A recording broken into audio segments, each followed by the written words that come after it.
राधे राधे। जय श्री कृष्ण भक्तों। श्रीमद् भगवद गीता में लिखा है कि जो मिल रहा है तुम्हें वही तुम्हारे लिए बेहतर है। ये तुम नहीं जानते पर देने वाला बखूबी जानता है। समय मनुष्य के बनाए मार्ग पर नहीं चलता, मनुष्य को समय के बनाए मार्ग पर चलना पड़ता है। जो यह बात समझ लेता है सुख दुख आशा निराशा में विचलित नहीं होता। इच्छाओं के अनुरूप जीने के लिए जुनून चाहिए, वरना परिस्थितियां तो सदा ही विपरीत रहती हैं। थकान कभी भी काम के कारण नहीं होती, बल्कि चिंता निराशा भय और संतोष के कारण होती है। केवल भाग्यशाली योद्धा ही ऐसा युद्ध लड़ने का अवसर पाते हैं जो स्वर्ग के द्वार के समान है। जीवन का सम्मान करो। जीवन से ज़्यादा पवित्र कुछ भी नहीं है, जीवन से ज़्यादा दिव्य कुछ भी नहीं है। जीवन में कुछ भी करो, बस एक बात याद रखना, सत्य का साथ है तो ईश्वर का साथ है।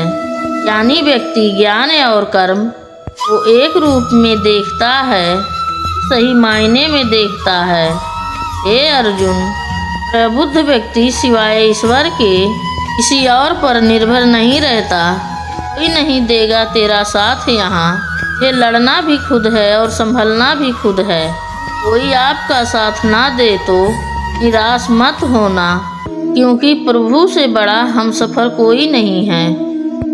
आप जीवन में कभी भी अपना रास्ता नहीं भटक सकते। यदि आपका नक्शा स्वयं भगवद गीता है, बात इतनी मधुर रखें कि कभी वापस लेनी पड़ी तो खुद को कड़वी ना लगे। शरीर जल से पवित्र होता है, सत्य से, आत्मा धर्म से और बुद्धि ज्ञान से पवित्र होती है। हर इंसान को कर्म में विश्वास करना चाहिए, क्योंकि यह जगत ही कर्मलोक है। आपके हाथ में है परिणाम नहीं, इसलिए कर्म पर ध्यान लगाएं। यानी कि सिर्फ काम पर ध्यान लगाएं और मेहनत करें। शांत मन को शांत करने के लिए अभ्यास और वैराग्य को पक्का करते जाओ, अन्यथा अनियंत्रित मन हमारा शत्रु बन जाएगा। जो मनुष्य जिस प्रकार ईश्वर को सुमिरन करता है, उसी के अनुसार ईश्वर उसे फल देते हैं। कंस ने श्री कृष्ण को सदैव मृत्यु के लिए सुमिरन किया, तो श्री कृष्ण ने भी कंस को मृत्यु प्रदान की। अंत परमात्मा को उसी रूप में स्मरण करना चाहिए, इस रूप में मानव उन्हें पाना चाहता है। श्री कृष्ण कहते हैं, इंसान का पतन उस समय शुरू हो जाता है वो है अपनों को गिराने की सलाह सोच लेना शुरू कर देता है।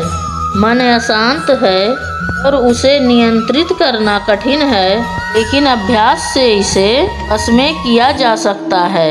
यदि गलत को गलत कहने की क्षमता नहीं है, आपकी प्रतिभा व्यर्थ है।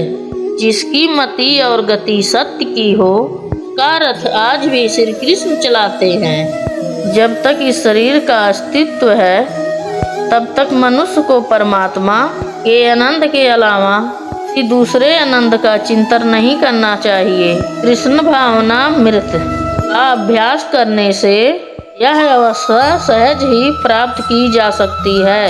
राधे राधे।